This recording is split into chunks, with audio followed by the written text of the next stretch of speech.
ధర్మశాస్త్రాల ప్రకారం కొన్ని ప్రత్యేక మాసాలలో మనం చేసే ధర్మకార్యాలు మిగతా మాసాల కంటే అధిక ఫలితాన్ని ఇస్తాయి. ఆయా మాసాల గ్రహస్థితులు, పంచభూతాలు మరియు ప్రకృతి మనిషికి అత్యధికంగా వారు చేసే అనుష్ఠానానికి సహకరిస్తాయి. మనకున్న మాసాలలో వైశాఖం, ఆషాఢం, కార్తీకం, మార్గశిరం అత్యధిక పుణ్యాన్ని కలిగించే మాసాలు.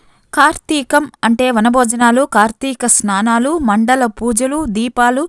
అటు శివునికి ఇటు దామోదరునికి ఇద్దరికీ ప్రియమైన మాసం ఇది. కార్తీక మాసానికి మరొక పేరే దామోదర మాసం.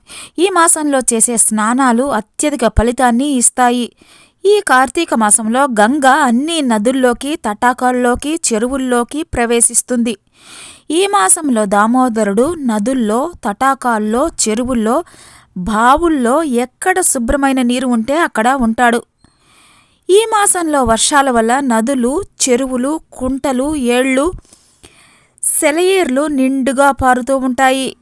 అనేక వనమూలికలు వేళ్ళు నాని ఈ నీళ్లకు మనకు మంచి ఆరోగ్యాన్ని ప్రసాదించే ప్రభావాన్ని కూడా కలిగి ఉంటాయి. అందువలన ఈ మాసంలో చేసే స్నానాలు మనిషికి ఆరోగ్యాన్ని మాత్రమే కాకుండా మంచి ఆధ్యాత్మిక భావాలను కూడా కలిగిస్తాయి. ఈ దామోదర మాసంలో బ్రహ్మ ముహూర్తంలో మన ఇంటిలో నిల్వ ఉన్న చన్నీళ్లతో మనం స్నానం చేస్తే పుణ్య ఫలితం వస్తుంది. నదుల్లో చేసిన స్నాన ఫలితాన్ని పొందవచ్చు. బావిలో ఉన్న నీటితో చేసిన, సరస్సులో స్నానం చేసిన దానికంటే పుణ్యం వస్తుంది. మనకు దగ్గరలో ఉన్న ఏదైనా ఒక నదిలో నది స్నానం చేసి అనుష్ఠానం చేస్తే ఇంకా ఎక్కువ పుణ్యం వస్తుంది. పవిత్ర నదుల్లో స్నానం చేసి అనుష్ఠానం చేస్తే ఇంకా ఎక్కువ పుణ్య ఫలితం వస్తుంది.